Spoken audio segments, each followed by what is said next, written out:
हरियाणा में चुनाव हुआ जिसके नतीजे बिल्कुल अप्रत्याशित हैं और यहां तक कि यह भी कहेंगे कि अस्वीकार्य हैं।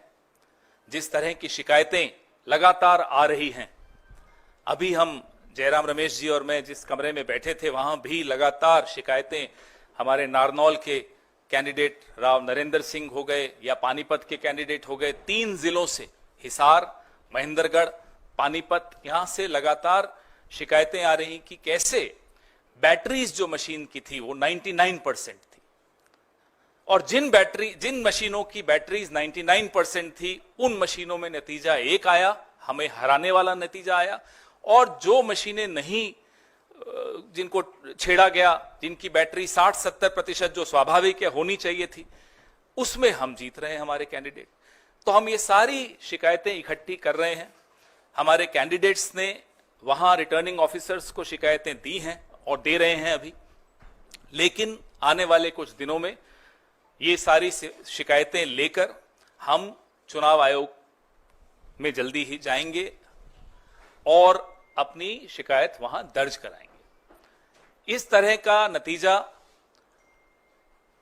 कहीं भी धरातल पे नहीं दिख रहा था। आप लोग भी गए, हम लोग भी गए, सब घूम रहे थे। कोई ये नहीं मान सकता कि हरियाणा में इस तरह का अप्रत्याशित नतीजा आएगा।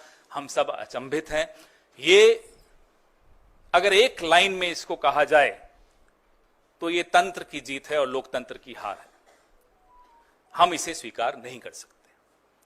कहूंगा कि जम्मू और कश्मीर के जनता ने स्पष्ट जनादेश दिया है नेशनल कॉन्फ्रेंस और इंडियन नेशनल कांग्रेस के गठबंधन को। भारी बहुमत से उनको जिताया है। सरकार बनेगी, साझा कार्यक्रम होगा और पूरा प्रयास किया जाएगा। हम पीछे नहीं हटेंगे। इस गठबंधन सरकार की प्राथमिकता यूटी को फिर से पूरे राज्य का दर्जा मिलना जरूरी है और यही प्राथमिकता होगी। और भी मुद्दे हैं, विकास से जुड़े हुए मुद्दे हैं। साझा कार्यक्रम, दोनों पार्टियों के मैनिफेस्टो भी है, साझा कार्यक्रम भी तैयार किया जाएगा और एक पारदर्शिता से जवाबदेही और संवेदनशील सरकार एक गठबंधन जम्मू और कश्मीर की जनता को देगी। हरियाणा के संदर्भ में हमने चुनाव आयोग से आज दोपहर से लगातार शिकायत कर रहे हैं। उनसे जवाब भी आया है, उस जवाब का जवाब भी मैं दे रहा हूं और उसके बाद भी 3 या 4 जिलों से बड़े गंभीर शिकायत आए हैं। वो सब कल या परसों हम चुनाव आयोग के सामने पेश करेंगे। पर मैं फिर से दोहराना चाहता हूं, हरियाणा के चुनाव के नतीजे अप्रत्याशित हैं, आश्चर्यजनक हैं और इसको हम स्वीकार नहीं कर सकते, क्योंकि ये लोकतंत्र की हार हुई है और तंत्र की जीत हुई है। इसके ऊपर मैं आज कुछ नहीं कहूंगा। जब हम सारे शिकायत इकट्ठा करके चुनाव आयोग से समय मांगेंगे, हम उम्मीद करते हैं कि वो समय हमें मिलेगा। कल या परसों तक हम उम्मीद करते हैं कि हम चुनाव आयोग के सामने एक विस्तार से, जो अलग अलग जिलों से, अलग अलग असेंबली कंस्टिट्यूएंसी से शिकायतें आई हैं, कुछ आज हमने इलेक्शंस कमीशन के सामने रखा था, पर और भी हैं और बड़े गंभीर मुद्दे हैं ईवीएम को लेकर।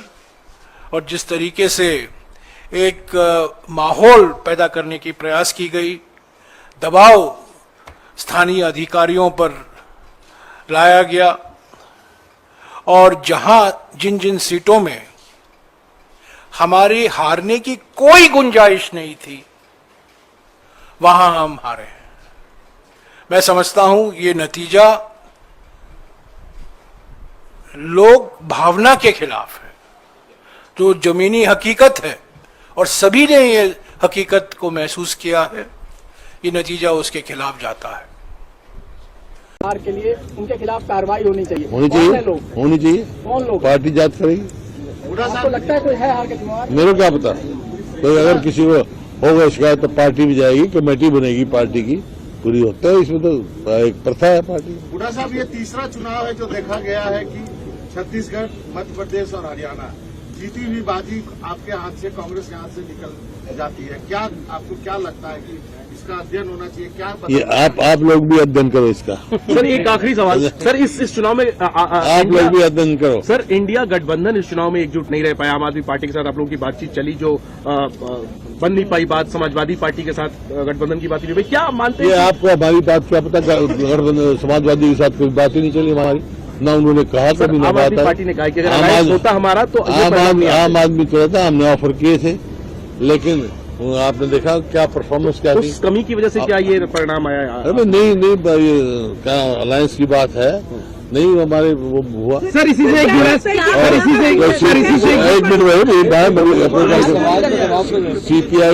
सीपीएम ने मांगी सीट हमने दे दी। अगर आम आदमी पार्टी भी अपने उसके हिसाब से मांगती, जो ड्यू था उसका हम जरूर देते। हमें तो ऑफर किया था, बस हमारी पद। नमस्कार, अगर आपको हमारा ये वीडियो पसंद आया हो तो इसे लाइक और शेयर जरूर करें, और हाँ, हमें सब्सक्राइब और फॉलो करना ना भूलें, ताकि आप देश और दुनिया की कोई खबर मिस ना करें। तो जुड़े रहिए हमारे साथ और देखते रहिए